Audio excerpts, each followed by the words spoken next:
Welcome to the FPL USA Press Play Podcast.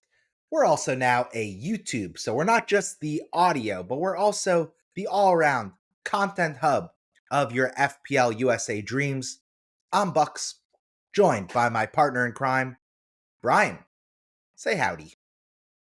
Just hanging out here in the 5 to 8 million range in FPL, but we're going to break down all the things that you need to know ahead of game week 5.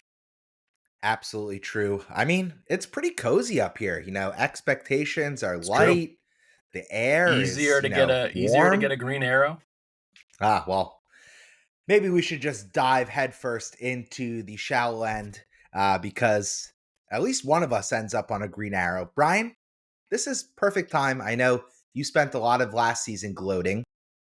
Why don't we start this season off with some humble brags from you, my friend? Oh, nothing to humble here. I got 66 points this game week, and it was off to a decent start, but my forward line has just been mucking it up each and every game week. Good Lord. I don't think I've gotten a single return from one of my strikers this season. So that will lead to a bad rank overall in FPL. I had Sanchez in goal for 2, LaCroix, who was my transfer in for De Kuiper. That felt fucking great to bring in LaCroix. I was going to say, that sixer. Success! And then see, of course, my Semenyo guy take his penalty against Brighton. Oh, you love to see it. But before I get to that, Pedro Porro 6, Anderson with a big 10-pointer for just doing his job. And that is what you love to see from a 4.5 defender. Just straight up like doing DEFCON, getting 2 bonus, getting a clean sheet. Like, fantastic. Mo Salah cap for a very cheeky 9-pointer. So 18 points total. Undeserving, once again. But that's why he plays every single minute of every single match for Liverpool. Semenyo, 13-pointer. Then Verts, 3. Bruno, 2. Reinders, 3. And then it gets even worse. Watkins 2 and Chris Wood 1. So a bit dicey here from a few of my picks. I think you and I are both on Verts and Watkins, and it couldn't be any Verts. That's for sure. Yeah, it hurts. It's Verts. It's not good. I'm in the unfortunate situation of on a back of a big red arrow. I end up on 52 points. The good of my game week was Salah cap. I mean, listen, he didn't look the part for 94 odd minutes. But once again, he gets the extra time return. So he's on the pitch constantly and he has many routes to goals. But open play wise, Salah looks far off it. I mean, I just compared to the way he was in massive form last season from the opening start pretty much all the way through the festive fixtures, he could not look like a more different player at this point to start this season. I mean, Liverpool just are not clicking from an attacking perspective. I wouldn't say that any of their players, I mean, they've had like 1 decent match out of 4. Yeah, it's perspective. They're getting results. And at the end of the day, when we compare FPL to kind of our home football sport, which is the NFL, the good teams just find ways to win and the bad teams find ways to snatch defeat and snatch draws from the jaws of victory, so to speak. So, oh, man. Bucks. My team's very simple. Salah cap gets a return. I got a João Pedro return, Pedro Porro, and Munoz. That's it. And it's really unfortunate because, the way I've been using transfers, I brought in Sarr for Palmer. Then we see Palmer get on the pitch only to, instantaneously get a return.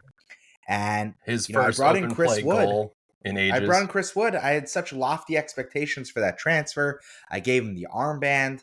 Then he doesn't even make it to the 59th minute. He gets hooked at 58 minutes in the first game under Ange. Ugh. So starting to be a little bit of panic setting in for my FPL team.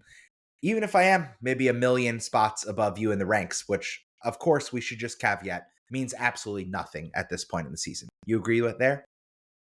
I mean, if you're in the top 1 million, you're feeling pretty confident. So we have a lot of work to do. Fair, but that's fair. Let alone the top 10K. You're like, oh, yeah, I'm pretty good at this. Neither of us have used a single chip yet, so we'll hopefully get some gains. I'm already thinking about wildcard. I think we had a few #FPL community questions to discuss on that later on. So there's a lot of room for growth, but it ain't fun to be this high in the overall ranks, and obviously inflated by all the chip usage. But I'm definitely jealous of those people who have spiked some of their chips. Like people who wildcarded in game week 4, super fortunate because I saw teams with maybe 5-6 clean sheets just starting. I saw a couple of Christmas tree formations, upside down Christmas tree formations, and just clean sheets galore, like double ups on Palace, double ups on Arsenal. Even saw a couple Popes in goal, and I was just like, man, these people cleaned up, 20, 25 points plus the average. So there's hopeful times for us ahead when we hopefully spike the same thing. But lots of clean sheets, and off the back of international break where we saw some surprise people benched. People are traveling from all over the world to get back to their domestic league competitions, and the football it was mids for sure. We should just double click on that for 1 second because, diving into the data and just looking at the kind of results in the fixture ticker from the opening 4 game weeks, the amount of clean sheets are way up, like statistically significantly so. And again, I'm not a math nerd or a math major, and I'm not an analytics manager. But when you just look at it, there's already been a handful of 0-0 results. And I think there's like 35 clean sheets that have happened already through 4 game weeks. Last season, no, that number's that has to be wrong. Anyway, there's a shit ton of clean sheets that have happened so far this season. And just on average, there's almost like, I think, like a half a goal less per game. So just so far with the DEFCON, maybe the DEFCON promise of getting, 2 free points from a whole lot of defenders is not coming true. But defenders in general, their value to the FPL game and to the savvy FPL manager, way up, like extraordinarily so. And for that, to mention that, we also should say defensive midfielders are just crushing it right now so far this season. I mean, we have Zubamendi. He was the top point scorer in game week 4. He got a brace, 16 Fantastic points with the clean sheet. That's goal. insane. Caicedo, he's on, I think, 2 returns so far through 4 game weeks. And then we also saw Polina maybe 2 weeks ago also get a massive double-digit return. So that's just a way of saying that this FPL season is so different from the previous iteration of the game. And yeah, it's hard on us because I think, picking Caicedo and Polina just feels gross. But there are managers who are bold enough to do it, and they're reaping the rewards. They're laughing at us from, the top of the mountain. We're all the way down in the sewage system. I mean, Caicedo, Corazzo, he's got 2 goals in 4 matches. That's not going to keep pace. Maybe it's not season, sustainable, but the guy is still, he's like so quick to DEFCON. And then, as soon as he gets that attack and return, pretty much he's getting 3 bonus. Yeah. Yeah. I mean, let's see, at 17, DEFCON, 23, 7, and 12. So he's hit it 3 out of 4. So a lot of people who are like, why would you ever go for somebody like that? He's proving the haters wrong early doors. But overall, I just think that the value in, again, like Anderson at Fulham just does his fucking job, headers the ball away, boots it into the stands a few times, and then got some bonus, and you're looking at a 10-pointer. Like, that's crazy. Think about your 4.5 pounds, probably 5th midfielder or Gooey Man. Gooey Man would have to get a goal and assist. They're never getting 10 points. It's never going to come close to it. So, and it's worth mentioning, I think your point is spot on, that they're just doing their job. Nothing extraordinary. Exactly. Nothing out of the ordinary. And what's nice about players like Anderson, who you just brought up, is even when it doesn't go right? Like Fulham, they concede 2 goals. He's still getting the DEFCON. So really, even when he doesn't have a sterling performance or the team around him is not doing quite up to par with him just doing his job, he's getting 4 points. And 4 points goes a long way. I mean, listen, if Ollie Watkins would get me 4 points one of these game weeks, I would party naked in the streets of Brooklyn. I mean, it's crazy. The amount of returns that you're just desperate for these premium attackers to get. The 4.5 defenders are lapping up the points. Yeah, and there's just so many good options at decent teams at the 4.5. Like you have Anderson, Chris Richards coming off an 8-pointer, VDV, Oh my god, I'm eating my Senesi. fucking hat with VDV. You comes up and plays striker in that match to hit that ball. I'm like, why are you so far Hold that advanced L, forward? Brian. Hold that L. Oh I my can't god, believe what it's the crazy. It's slander you were crazy. throwing this young man's way in I know. preseason. It's And usually made of glass, but apparently Frank's got his medical staff right coming over from Brentford and applying it to VDV. But we're seeing them get Champions League clean sheets too. So Tottenham is definitely a team on the rise for the rest of this year. And I think most people at Manchester United would be very jealous of the start that we've seen under Thomas Frank for the Spuds. they would be jealous of all the teams in the Premier League based on the table since Amarin came in. Let's not get ahead of ourselves. Let's just quickly shout out the Game Week 4 average, 63 points. So you beat it. I felt quite short of that.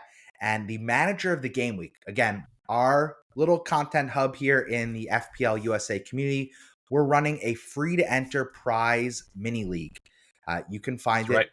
wherever you play the FPL game. It's PELL04, all lowercase PELL04. It's called the That's FPL right. USA Press Play Palooza. And we're going to shout out the top score each and every game week. And we're also sending free kits to the winner and cash prizes to the cup winner. So definitely worth getting involved. Join 360 of your soon-to-be new best friends in our mini league. Yeah, you can, if you're watching on YouTube, you can use the code just above here at the top of the screen, and Bucks has shouted it out. And this week, the manager of the game week is FPL Mickey on a 94-point free hit. Yeah, let's give a little very golf impressive. clap. That's Mikulas Josha. I think they might be nice job Turkish. with the pronunciation. I'm going to give myself a little, arrogant American pat on the back for that pronunciation there. Go through this man's back line. Oh my goodness, this is what dreams are made of when you free hit and you just clean the life away. A wet dream, so to speak. Yep. I think, 5 double-digit returns in the starting 11. Salah cap, Van de Ven, Holland, Semenyo, and Anderson all get double-digit returns. Big time. And then they have the Raya in goal, Munoz. I mean, there are just points everywhere in this team. Yep. Yeah, it's incredible. Impressive. Bravo to you, FPL Mickey. Very much just what you hope for when you free hit, to score 25 to 30 points above the average. Like, that's something that we're all hoping to spike. But like I said, it's very rare to see so many top picks get clean sheets in 1 week. I thought that was super interesting to think about, and especially when we go to the next international break, which I believe is game week 8. Exactly. Like I might want to play an extra defender that week, just thinking that people are going to be leggy and coming back from their world travels, and maybe some early substitutions for players, and the defensive assets deliver the points again.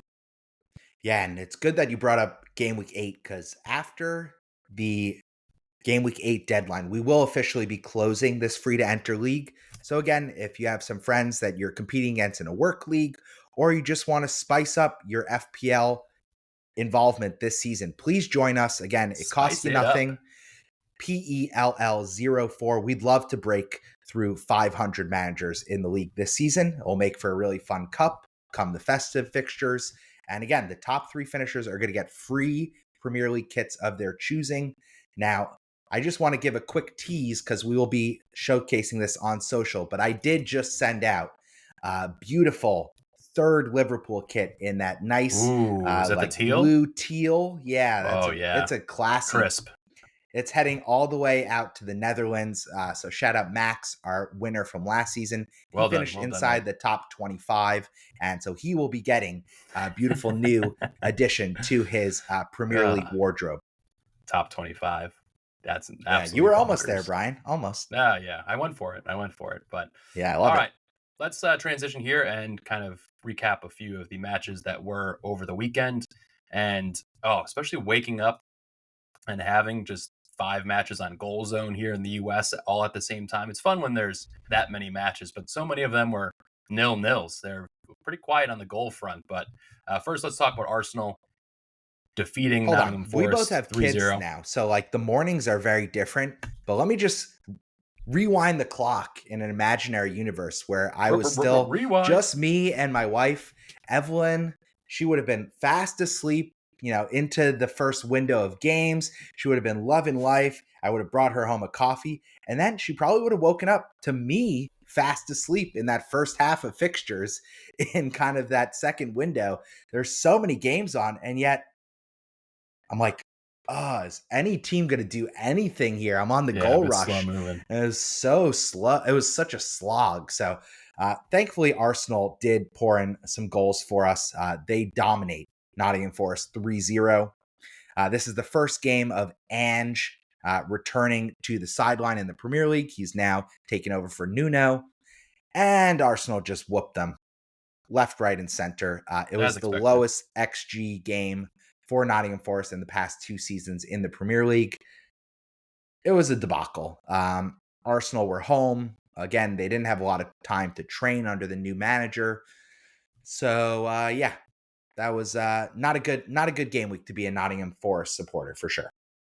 Yeah, and this is something that, when the game came out, I had Gabriel nailed in my team. And then over the course of evaluating the fixtures, it was like, they're not really that good. These teams might, buck up and do pretty well. And, they're a Szoboszlai goal away from even more 4 points. out of 4 clean sheets. Yeah. Yeah. So that one is definitely something I'm going to rectify on my wild card. Like, Brian, do you agree with this statement that Arsenal have the best defense in the game? I mean, not just in the Premier League, in world football.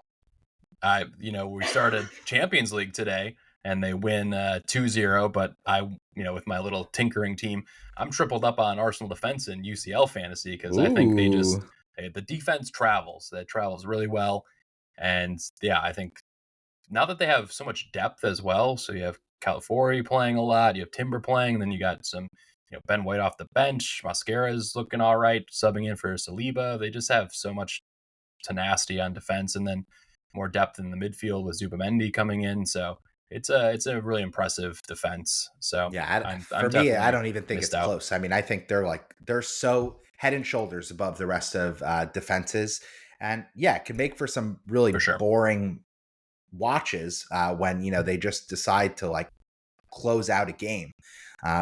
But defense tends to win in the long haul. It's really hard to just repeat scoring 3 and 4 goals each and every game. So Arsenal seem to have the right alchemy so far this season. Yeah, and they're coming up on their fixture turn coming up here, like starting game week 7. Yeah. Game week 7 onwards. West Ham at home, Fulham away, Crystal Palace at home, Burnley, Sunderland. I mean, that's a big, massive run of 5 fixtures that you're really going to be having at least a double up, maybe a triple up on Arsenal assets, I would assume. Especially, I put all this money into players like Wirtz and Watkins, and man, I wish I just would have had Gabriel, who's just, tripling them up for points. Brutal. So whereas, Arsenal are the good, right now there's some less good. And I just want to quickly talk about Villa because Villa are a team that they have not scored a goal through 4 game weeks. And I am tripled up on them. I am the biggest idiot in the FPL content creation universe. I have Watkins, Rodgers, and Konza.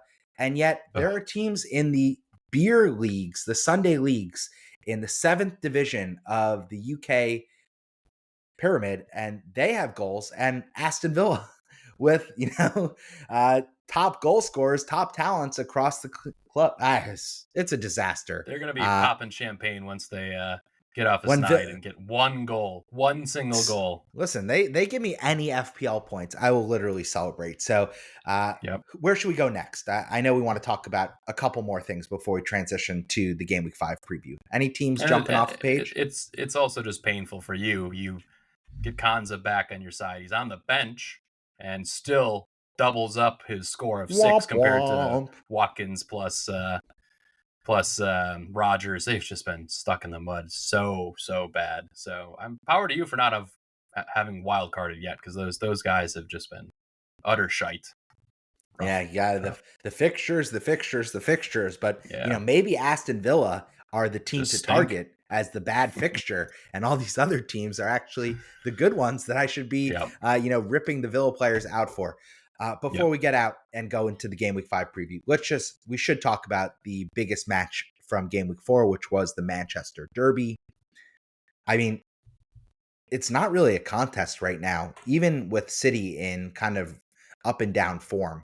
I expected Manchester United to really kind of make a go of it this game week, and God, that was a horror show of a performance from Luke Shaw, from Amarin. It just did. Shaw I don't is know. still I don't in know. another. Shaw is still in another dimension from Doku just juking him out of his fucking cleats. Oh, that was like elder abuse. And I know it's a running joke. If you've been a listener to this podcast for a long time, I had no idea how old Luke Shaw was maybe 2 seasons ago. And the guy looks like he's, playing in my pickup leagues because he is slow. He can't turn side to side. It's embarrassing. I mean, how is this guy still a Premier League level starter? Yikes. Not good. Well, I would say in this one, Haaland had a couple good chances, then he converted them, and right now, people who started with Haaland and Salah, once again, similar to last year, flying, scoring a lot of points, probably having a lot of, if they want to, put a lot of money into defense or got the right DEFCON players and enabled them to have Salah and Haaland alternated the captaincies, you're fucking flying right now. So, yeah, and I think it's like Haaland has like strategy. He has 5 goals, I believe. And he has something like almost 4 XG from open play.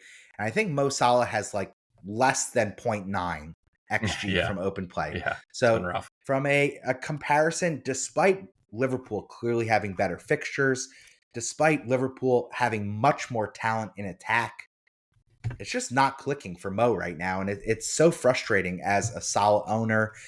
And, I'm going to be right back in the same position that I'm complaining about right now in game week 5 because I'm not ripping the Band-Aid to take a hit to get Haaland in for Mo. I just don't think it makes sense right now. But the time is ticking for sure. And that switch is probably going to be very popular in due time. Yeah, we'll discuss that later. We have some questions about Mo in a further section to evaluate. Also want to call it Reinders in this game. 3 shots, XG of 0.4, had one really solid shot that I was hoping was going to go in the back of the net. I think he's still. I thought he was going to ripple the back of the net. I was so excited. I think he's still a great option to have.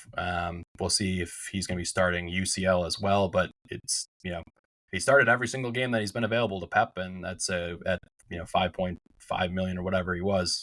Still, I think he's a good shout. He's very centrally involved. He's taking a lot of shots. I mean, if you watch the game, he's shooting, he's arriving at the right time. He really does look like Ilkay Gundogan 2.0. And I think the returns are going to come. So it's that's not a type of player prototype that's going to get a goal and assist each and every game. But he's definitely offering and delivering on the promise of his value. Yeah. I like that. And then Donnarumma had a couple of decent saves, but I do have more confidence in him in his shot stopping than Ederson. So it'll be interesting over the course of time how their defense plays. But this one was kind of weird too. Like they Gvardiol, O'Reilly, and Kusanov playing right back next to Diaz. So it's like I don't know what's going on with their defense for the long term. So I'm just going to be focusing on a lot of injuries right now in that City team, but they still looked fresher and fitter and just altogether like they had been playing for years longer than this United team has. And I just think it's kind of scary days right now if you're a United fan, because you don't want to keep blaming the coach. You don't want to keep blaming the ownership. You don't want to keep blaming your best players for not showing up. But it's just something in the water at Old Trafford right now because, I mean, Amarin is a very stubborn 3 at the back style manager. Does he have this three more games? No, it doesn't make any sense. He might have 3 more games left at the club is some of the rumors going around if they can't get results in 2 out of 3 of those. Like, I mean, I feel bad for Amarin, but I actually feel worse for diehard fans of the club because this guy's going to leave with a fat check. And the reality is he should do better. He should adjust his system. It's not acceptable that they are at the bottom of the Premier League table.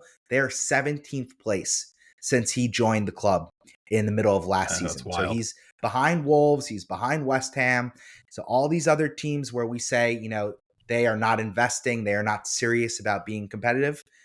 Manchester United are spending a shit ton of money to back this manager. They spent a ton of money to back Ten Hag, and they can't get out of their own way because they're backing the wrong guys very clearly. Yeah. Other games, just that was my rant. quickly. Sorry. Let's have your rant about Chelsea for a second here. They blow this match in extra time, so pretty eventful one versus Brentford. And honestly, I mean, Brentford over the last 5 years have always given Chelsea trouble. Yeah, that away match is a bugaboo kind of derby. It's a hard place to play. I was actually especially pretty for Chelsea. pleased. Like, what's our head-to-head record versus Brentford? It ain't great. It's not great, but they've pipped Arsenal a couple times. They pipped Spurs, that opener a couple seasons back.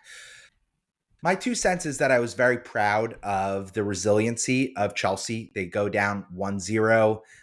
They were really controlling possession, and then all of a sudden there's a breakaway, and Shad just absolutely clinical, just right into the back of the net. There was no doubt that was a good goal. And Chelsea, methodically play through. They trust the system. They get a goal back through Cole Palmer. Then they get another goal back. They go up. They're now up 2-1. And leaving it late, they really just lost focus for one moment, and that was the difference. And that's the level of the Premier League, where if you are off it for even a 2-minute stretch, anytime in one match, you could just get got by anybody. And Garnacho doesn't track his guy. Listen, I feel like Dango was probably offsides, but Chelsea have gotten our share of VAR potluck already this season, so I'm not going to complain too much. We haven't lost yet. Very big That's of you. important. Very big of you, Bucks, to admit that. In our mini league chats, I will complain plenty, but here I will be the bigger man. And we haven't lost yet, so I think this is going to be a critical week for Chelsea. One, we need to see if Palmer is going to be back fit, because they have a huge away match against Bayern midweek in the Champions League, and then they play away at Manchester United. So I really think for those top teams right now, with European competition starting, this is when we will know who is certain for minutes, and we'll know a lot more, which is why I've been holding my wild card, just because I want to know really who the guys are that are trusted by the key teams in these Premier League matches. So yeah, totally fair. Probably going to be a lot of rotation in game week 5 for those teams. And why did you not force me to get João Pedro again? I went with Wood instead of João Pedro. I told you I love JP. He's been pretty much in every one of my drafts. He just has so many routes to points. And listen, he got a little lucky. I don't think he even knew Cole Palmer was there when he jumped for the ball. But listen, right now, the way things are falling this FPL season, you just take the points and you laugh. Yeah, you run away. Better to laugh than to cry. Yep. Definitely better to laugh than better to be lucky than good. Yeah, all that gobbledygook. All right. All right, now let's switch gears, because I do want to talk about game week 5. And I think game week 5, listen, if there hasn't been enough FPL pain thus far this season, if you trust the bookies, there might be a lot more clean sheets and a lot more snooze fest matches to watch this coming weekend, because I saw a stat that the expected goals in game week 5 are the lowest that we've seen since, I think it was game week 30 something in 2023. Yuck. Not excited for that whatsoever. I think there's going to be rotation, and there's some difficult matches that we need to talk about here. So let's first talk about the good matches. Are you optimistic, or is any team getting 3 goals in game week 5? Oh, I'm sure some random team will come through with the goods. Yeah, it's going to be like Sunderland, right? Yeah. I don't know. I could see Chelsea's putting up 3 goals versus Man U's weak defense potentially, but the early fixture is Liverpool versus Everton, 4:30 in the morning out here on the West Coast. Yeah, I think that's going to be a great match. It's at Anfield, which is important to note. Everton look really, really solid to start the season, and of course, Liverpool, despite their wobbly nature in the course of a 90-minute match, are 4 out of 4, and they're top of the table. They haven't been convincing at all for a 90-minute stretch, but they are getting the 3 points that are necessary. So I think Liverpool have just enough to pip it. I think it's 2-1 to the hosts. Hi, buddy. If you're watching Puppy on agrees. YouTube, Ziggy you just saw my is. Get him in saw here. my Get him in dog. the photo. Come on. He could be our It's third too late. co-host. It's too late now. He's Oh no. staring at me. I mean, I'm still potential on captain Mo because I don't really have great options this week. I was eyeing possibly captaining Watkins in the preseason for this week, and now that's looking pretty shit. I can't trust Wood with the captain's armband. I don't have, any conviction in Bruno, versus Chelsea. So it's kind of like a weird time for me to pick a captain. So have you looked at that at all based on your squad? Yeah, so you're jumping a little ahead, but the other two matches we do want to talk about are Nottingham Forest at Burnley and Aston Villa at Sunderland. Now, when you were looking at the fixture ticker, kind of in game week 2 or game week 3, when you were making transfers or making moves, you're targeting this fixture run for Nottingham Forest. They have Burnley. They have a really good match in game week 6 as well. Or sorry, they have Burnley here, and then they have a really good match in game week 7 as well. And then Aston Villa, they have Sunderland, and then they have a really good match in game week 6 too. So, I mean, I agree with you. Watkins, he's in my team because I was thinking he was going to be my captain in game week 4. What's frustrating is that right now, Burnley and Sunderland might just be better teams than Nottingham Forest and Aston Villa, and they have the home cooking. So they'll have the support of their home crowd. So specifically Sunderland. I think Sunderland are legit. I think they've shown that they have really done smart investment into the club with the money they got from coming up to the Premier League. This is not going to be a cakewalk fixture for Aston Villa by any means. And so it just muddies the water into kind of who the good picks are. So my thesis right now, I have Mo and Verts. I'm trusting Verts one more game week. I'm trusting Wood and Watkins and Rogers one more game week. But this is the last hurrah saloon for my FPL team right now. So if they don't deliver, they're getting the hook on free hit or on wildcard in game week 6 for sure. Yeah, especially with City playing Burnley at home in game week 6, you really got to start thinking about shifting your money around and possibly trying to fit in the likes of Holland for game week 6. So totally. But it's also worth mentioning that Burnley defense, they were one ex-Man United defender mistake away from getting a 0-0 huge point so cruel against so Liverpool. Cruel. Yeah.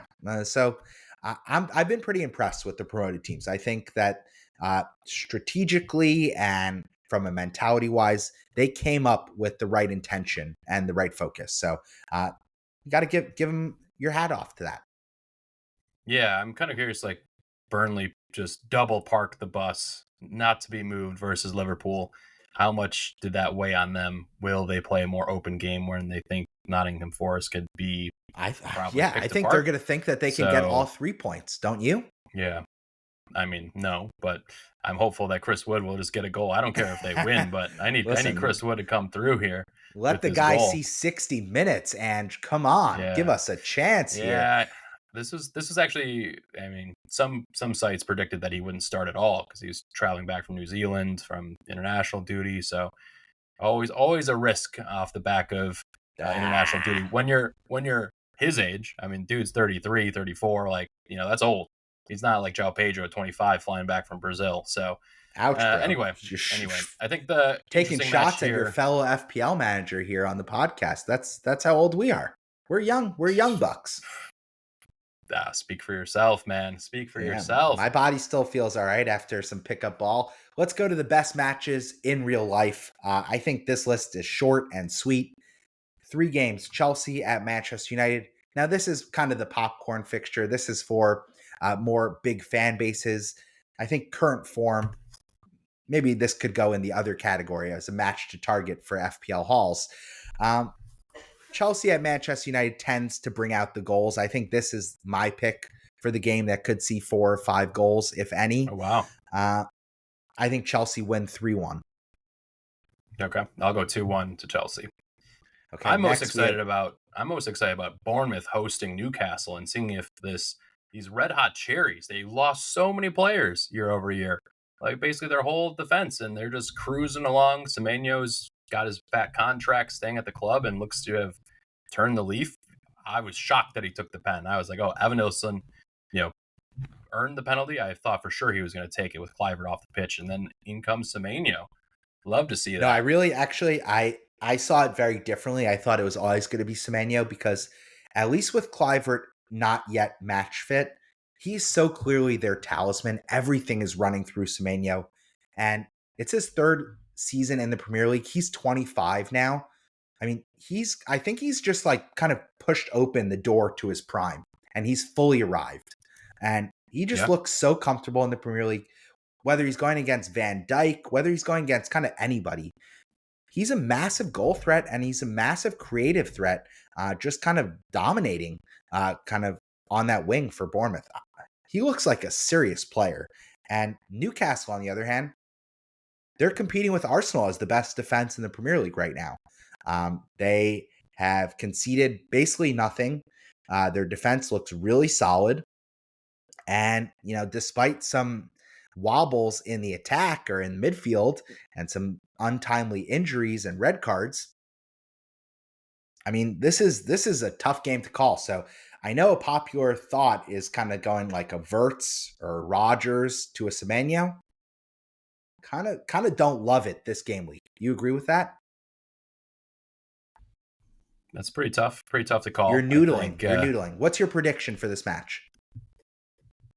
I like 2-1 to Bournemouth, to be honest. I was impressed with the new German center forward, Woltemade. Great header. He's a tall lad. He's a tall beanstalk. My goodness. Yeah, you're big when you're looking eye to eye with Dan Burn. Few people can do that in the world, let alone in the Premier League. Yeah, I think this is 1-1. I don't think there's a clean sheet here. I don't necessarily even think there's a winner. I think this is a really tight, even match. Last but not least, are you not worried that Newcastle is playing Barcelona in Champions League on Thursday? That I think you should reevaluate how tired that no, they're home. Might be. They're home for Barcelona. Okay, but still, you're playing Barcelona on Thursday, and then you have a match on Sunday. That's going to be quite taxing on the defense, I would say. Going up Barcelona are also, it should be mentioned, not fully fit either. So they're without Yamal. I'm not sure if Lewandowski is fully fit just yet. So it's a good time to play Barcelona right now, but it's a good point. This is something they're going to have to deal with for most of the season, but I think Newcastle have the quality that they should be able to get through. All right. It's a good shout out. Yeah, now that it really kind of blindsided me. It was like, oh, people were like hitting me up, like, oh, are you setting up your fantasy? I'm that person. League? I was like, dude, where are you at? And our guy Fish dropped into my DMs too. I was like, oh shit, that's tomorrow. Like that crept up on me out of nowhere. So we have hella matches on now. So another wrinkle to see, especially for the rotation and what's going to happen. A lot of Zoom meetings all of a sudden booked in my that's right. weekday afternoons. Let's go to the final match. Right. This is the clear and away heavyweight match of game week 5. That's Manchester City at Arsenal. We wax poetically about how dominant Arsenal defense has been. This will be a real challenge. They nearly passed the test against Liverpool. Now they're going against Haaland, and right now, Haaland is he's a goal-scoring machine. He's always been that, and he's gotten his upgrades, despite maybe the attackers around him not being on the same level. I think this one's a real toughie. I think Arsenal are the favorite, but I think it's close. I think it's 2-1 to the hosts. Could easily be 2-2 or 1-1. What are you predicting? I think I fancy Arsenal in this one, to be honest. Just go with the home cooking. It's generally low scoring, though. I feel like whenever Arteta plays, 1-1, they kind of try and grind it. Yeah, like it might come down to a free kick or something. But they got to rely on Doku a lot more than they were planning, since both Cherki and Marmoush are both injured. So you're going to see a heavy dose of him. Can Foden regain his form? I wouldn't be bothered by that. Yeah, we've all been waiting to see if he could add some end product to his passing. Obviously, he can take on anybody. He's up there with Kudus in terms of one-on-one take-ons, at least from II. That's, I don't know if it's backed by the stats, but he can obviously get to the byline. That's my take. Interesting. It's not up for debate. He's better than Kudus. Yeah, Doku doesn't have the work rate, though, that like Kudus puts in on the press and on different a lot positions. of other But things. yeah, I rate that. One thing I will say, and I think this is something I was thinking about, is, Salah with the early fixture against Everton. If I had both Salah and Haaland in my team, which of course I don't, I would be captaining Haaland. It's the harder Really? fixture. Yeah, it's the harder fixture, but he's just so much more involved. And yeah, listen, Mo has penalties and this and that, and Liverpool, they always get the this and the that and the whatever. But, at the end of the day, Haaland is just, you watch these games like we do. Sometimes I'm like, is Mo Salah fucking playing? It's like, what the heck is going on? How many shots does he have total? Tertiary to everything that's going on in the match until extra time. And it's like, oh yeah, I'll do something for my loyal FPL managers. I'll do something for the Liverpool fans that are here. He's been a fraud to start the season. It needs to be said. Yeah, you're looking at a Salah and Verts owner, and Verts has been even worse. Yeah, even worse. Yeah, hasn't even trickled in a side pass for an action. He has less points than Goodmanson. He's Badmundsson. Oh, you said it, Bucks. All right, let's jump here to the hashtag FPL community questions. Let's run through the top dilemmas of the game week. Thank you to everyone for engaging with us on social. You know what time it is. It's the mailbag time. All right, let's go first. Matt, aka my Cayman fan. He's asking, he's stating he stays ready. He's always ready. I like that energy from you, Matt. Who is the bigger priority sell, Verts or Watkins? So I think this is a tough one. You mind if I take this first? Yeah, you go for it first. Dilemma. I think you gotta hold them one more game week. I know it sucks. It's like these guys, they're taking up 17.5 million of your budget, basically a fifth of your entire team value. The fixtures. You got to just maybe trust the talent. It hurts to say it, but like, who are you transferring Verts to? Who are you transferring Watkins to with a straight 1-to-1 free transfer swap that's getting excited right now? So yeah, in game week 6, you go Gyökeres, but you don't really want to bring him in right versus City potentially. I think Semenyo is honestly like he's already risen in price by $500,000, but like, yeah, I think Verts, he could be fixture proof, but just to even the Newcastle game kind of spooks me. I would just wait one more game week and then do a double move to get Haaland in next week. So how's the math work on that? Yeah, it's like 17 million, 17.5 million. Watkins to Haaland and Verts to, say, Josh King, something like that. I know it's maybe a little bit off, short on the money, but yeah, no, that makes sense. I will be holding these players as well. It's just, I'm thinking about wildcard 6 or wildcard 7, so I also want to have some transfers off the back of that, and I've been, making moves left and right, just unhappy with my team. So, come closer to the mic, Brian. I know it's dark to talk about this. It's hard. I know. It's frustrating. I can't believe, Verts gets this big money move and we just see all the goals shared around for everybody but him.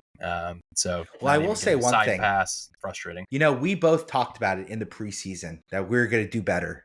So we weren't going to fall into this Nkunku trap. We weren't going to pick Brighton guys. Come game week 1 deadline, we're right back where we started last season.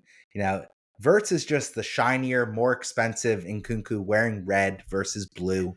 And yes, he's nailed for minutes.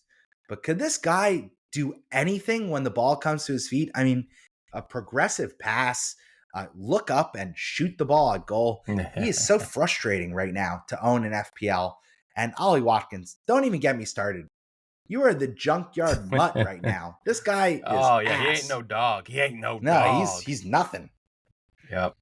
He's a puppy. He's not doing well. Yeah, I would give these guys another week. It really depends on your wild card window, though. But when you're looking at Watkins with the likes of Fulham at home and then Burnley at home in 6 and 7, those are kind of big fixtures that you're hoping to get points out of. Listen, at least we didn't wild card and keep these guys, right? I mean, that would really mess with my mentals. If I wild carded and still had Ollie Watkins, the app would probably not be on my phone anymore. Let's keep it going. Next question is from at FPL_Nando. Got to get your Nandos. When's the Nando. last time you had Nandos, Bucks? Never. I wasn't really a thing when Never? I was last in the UK. And Oh, actually, the man. last time I was in the UK, it was for work. I didn't do so much late night post bar eating. I did Oh man, you know some other shady Nando's is stuff. a lunchtime spot for me in Australia. We would go have a cheeky Nando's, get the peri peri chicken. Ooh, yum. Delicious. Would have that for lunch every now and then. But it's all about the sauces, man. Give me all these different hot sauces. Love Oh them. yeah, I All love right. this. Got to have some spice in our life. Yep. Getting Not from saucy. All FPL right. right now, that's for sure. He asks, best wildcard window and things to consider when making this decision are also when you guys planning to play the rest of your chips based on your team. So loosely, I'll just run through my quick strategy here. I'm thinking about wildcard 6 or 7 and then bench boost in game week 8. I really want to get the Ooh. bench boost done sooner and not wildcard in 13, which is also another window that people are looking at. Mainly because I'm really focused on who are Burnley and Leeds assets playing in in my team, because I want to have a 4.0 keeper and a 4.0 defender, most likely, or thereabouts. So they actually play each other in game week 8. So I feel like, maybe I can get 6 points from one of those guys. Maybe Rodon comes in with a 4-pointer, Dubravka 6-pointer, and then you're like, all right, I got the makings of a 12 to 15 point bench boost. So that's what I'm looking at for that. I I've like also that. seen a lot of people looking at triple captain game week 6 on Holland versus Burnley at home. I've definitely rate, picking a game week that you just have good vibes on. Honestly, like you don't have to plan the triple captain at all, and so you can save it for whenever. But I think for triple captaincy, whatever if you, I mean, historically, I've loved to play it on a midfielder to get that kind of higher ceiling. But right now, we're seeing Holland in good form and playing it at the Etihad, not a bad shout. So, Bucks, what about you? What are you thinking for wildcard windows? Yeah, so initially I was pretty set on wild card 13. It was right before AFCON. So, I'd be able to wait for a couple fixture swings and rack up some free transfers, then get all the free transfers back from Yep. AFCON, kind of like 2 wild cards back to back. But right now, unfortunately, FPL is more hell than it is fun for Yep. me That's and right. for my squad. So that is definitely bumped forward. And Nando, my advice would just be to have fun with the game. Again, I think it's very low likelihood that any of your favorite content creators or yourself are going to win FPL this season or ever. So kind of Whoa, just whoa, play. whoa, whoa. Oh, Take it listen, easy not there. Take it notwithstanding your easy. 533rd spot finish, but listen, I'll just say this: that it's supposed to be fun. The way that I do it is to deepen my enjoyment of watching the Premier League. I'm going to watch the Premier League, so I want it to be a fun experience. And yeah, my team stinks right now, so I'll probably be using a chip pretty soon to solve that. Now, I do want to just mention you brought up triple captain Holland at home versus Burnley. And I think that is very much in the ether of being, oh, duh. He's like the robot playing a promoted team. Well, what we just saw from Burnley is that in that match, they're going to play a 5-5 flat, park the bus style. They probably won't even have a guy running towards the defensive half of City. They're just going to be set to frustrate Manchester City in that match. So I actually feel like that match is not the optimal one to target. City will play Wolves, they'll play West Ham. Those teams are a little bit more, maybe they're fooling themselves, but they're a little more ambitious in the way that they set up. And so, because of that, I almost like triple captaining Holland or Salah in one of those games instead. So, those are just my 2 cents. I will definitely figure out a way to get Holland in, probably on free hit or using free transfers. And then I'm eyeing wildcard game week 7. And just to share what Dan is thinking, Dan is very much committed to a game week 6 wild card. He's been in our group chats about it. He's coming back on the pod to discuss his team for that game week 6 preview. So Nice. again, Nando, we don't have it all figured out just yet, but we're definitely starting to get to the point of getting itchy fingers when it comes to pressing some of those power up buttons. Yeah, I'm surprised you're not going to be wild carding sooner, Bucks. If I had triple Villa stank all over my face and right on my upper lip, that stank that you're having, That would be Well, rough. unfortunately, Plus I have this SAR Verts too. injury. When I brought in SAR? SAR and Oof. Wood, I kind of talked myself that maybe I would bench boost this week.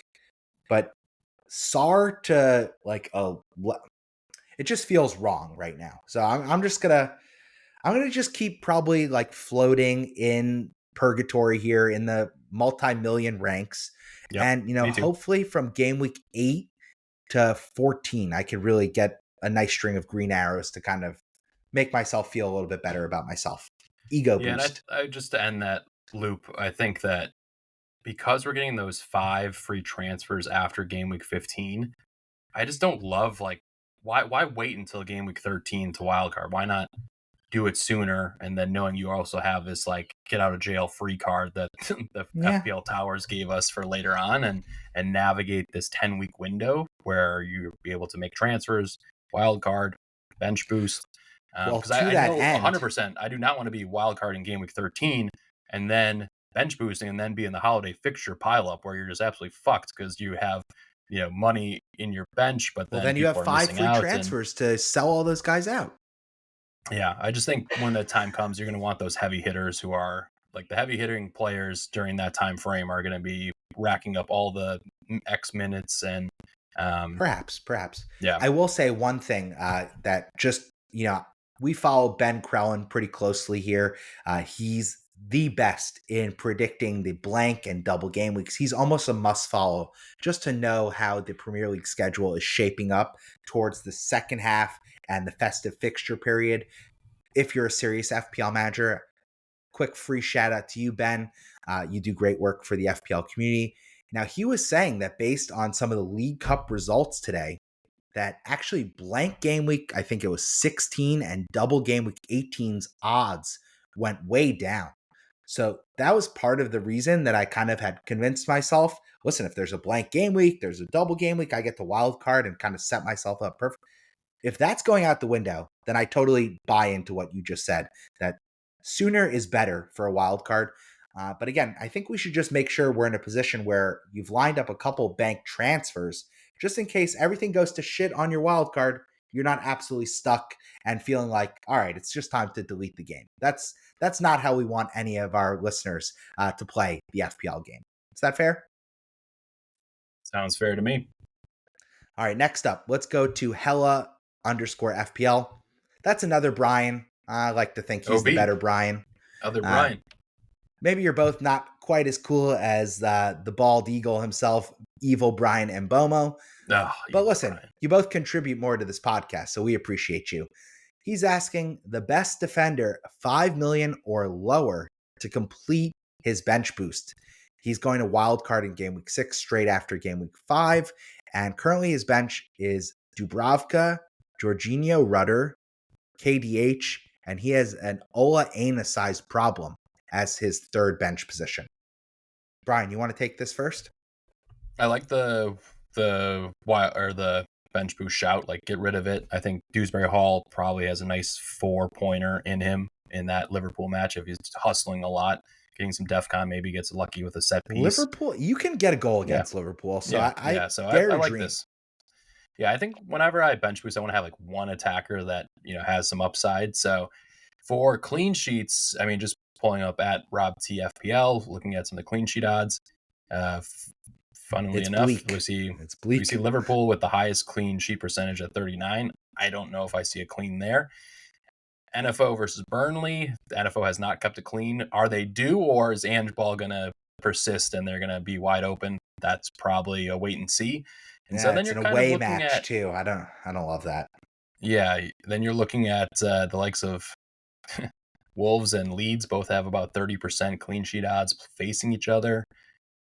Eesh, this is pretty dire here. Man, I mean, I really rate Anderson at Fulham. If you want to just downgrade, and Fulham are hosting Brentford, that's a high floor defender pick. I don't see Brentford scoring multiple goals in that one. So getting a 4-pointer out of Anderson on bench boost, that sounds pretty strong. But if you want to go for more upside, I don't know who else do you like, Bucks? I was gonna say, maybe the move is to pick the Sunderland guy, that Ray Nildo at 4 million. He plays Villa. Villa don't know how to score goals, so but they're home. He's got over 5 million and he's wildcarding the next week, right? So he doesn't need that money in his bank. So he wants to get that's fair. a Okay, better that's player, a right? good clarification. My bad on that. Yeah. All right, so you know what? I like go with the Chelsea guy. Maybe go Chalobah, I think is 5 million. Perfect. Away. Yeah. Yeah, Manchester know. United stink. I also don't hate Spurs. The issue is if you go Spurs, you're playing him against Jorginho Rudder, and he's on your bench boost also. So yeah, I mean LaCroix. I think LaCroix playing at West Ham, that's got good DEFCON opportunity and opportunity for a clean sheet. So I don't hate that. Yeah, I think that's probably the one. That's a pretty, so far the one you shouted out. I like that one the most. Yeah, that's. I also like Livramento, but again, you made a great point. Bournemouth. That with Newcastle playing twice and Bournemouth, only playing in the League Cup, maybe even this Diakite guy, or I'm on Trafford. I mean Trafford. He's one of the good truffles. Man? I don't know. Yeah, he's like the good box of chocolate that I have right now, and I think he's going to come good with an attacking return one of these days. So he's coming for a haul. It's coming. Okay. All right. So maybe you're saying if you think Bournemouth are going to win that game, right, and Newcastle are going to be tired, maybe the obvious answer is just Senesi, just to fully bear this out. Yeah. 4.6 million, DEFCON monster, nailed starter. Yeah. I think I'd probably lean LaCroix or Richards instead, just based on West Ham being pretty shit.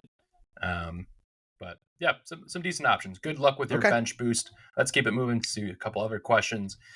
Hugo wants to know what to do with Salah. We've talked about it quite a bit already. He's just a firm hold right now. He's just a firm hold, but definitely, we're monitoring it very closely. He's on notice. And this guy, yeah, I mean, that's why I love rolling this week. So you have 2 free transfers. So if you don't use a chip, that you could just switch him to get Holland in game week 6 when they play home against Burnley. It's great to have 2 that's frees. my you thinking. Can do it. Yep. So I think that's a and great it's option. Worth mentioning that, right? Kings don't live forever, and so there might. You're trying to put the Egyptian in the sarcophagus? Come on, Bucks. That's dangerous business. Dangerous business. We might need to build a new FPL pyramid. The way this start of the season is going for one Mo Salah. You're gonna have some curses coming your way, so let's pump the brakes a little bit on the wrath of Ra is coming for me. Damn. All right, next up we have another question. Are Manchester United assets any good? Bumo and Fernandez. That's also a question from Hugo. I would just, if you have one, keep them. If you don't have any, don't go for anybody. We're expecting a potential manager change here in the next month. They're a total cross-off until they switch the manager or they put their best players in their best positions. I mean, why is Bruno playing deep lying 8 or 6 when he should be playing the number 10 role in Cunha's absence? Why is Mbomo, if Sesko isn't starting, why isn't Mbomo playing as the striker? I mean, this team just makes no sense right now. So they're a clear cross-off. They're nowhere close to my watch list right now. And it punished me in game week 3 that I just did not believe that they were going to do it. And honestly, they really shouldn't have done it. Burnley should have gotten at least a draw on that one too. So yeah. There will be better days ahead if you're a Manchester United supporter, where you'll be able to, rock your players in your FPL squad with pride. But maybe it's not going to be game week 5. All right. Lastly, we have FPL Barrister, aka Jeremy, who is the best Liverpool attacker, not from Egypt until AFCON. I mean, they're just spreading the goals around. I'm very uncertain on who I would go for. It's not the 2 that we have. It's not Salah or Verts. That's for sure.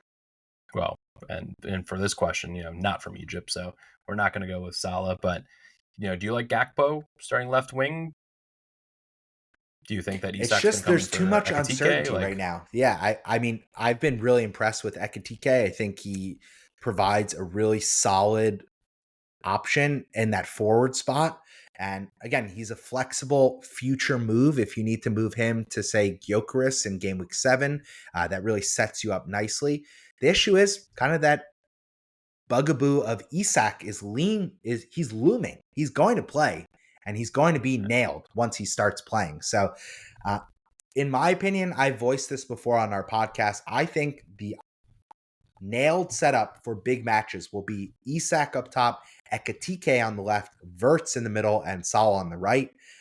I know many Liverpool managers think I am ridiculous there and that Ekitike will be the one that's sacrificed because Gakpo he works really well with the other players on that left wing spot. It's mature and too much uncertainty. Yeah. I think the UCL match will tell us a lot, though.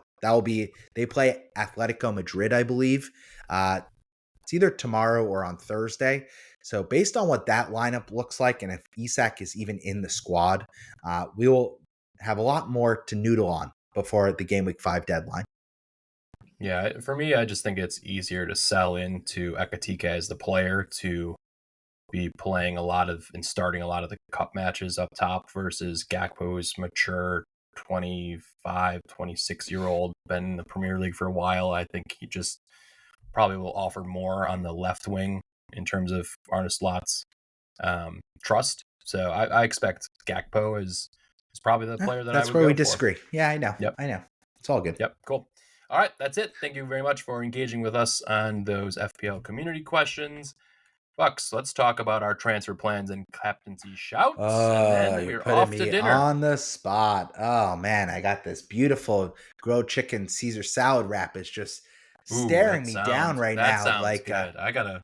I gotta sort out dinner still. That sounds good. It's almost like Salah was staring down that penalty he took against Burnley. He was like, I haven't done anything to deserve this, but I'm going to eat it. You rocking the grilled chicken, or are you going for the full fat, like chicken grilled finger style? Chicken, baby. I'm trying trying to get this winter body in shape. Ooh. All right, what are you doing with your moves? Anything? In all seriousness, I am as plain vanilla as it could be. It is so boring.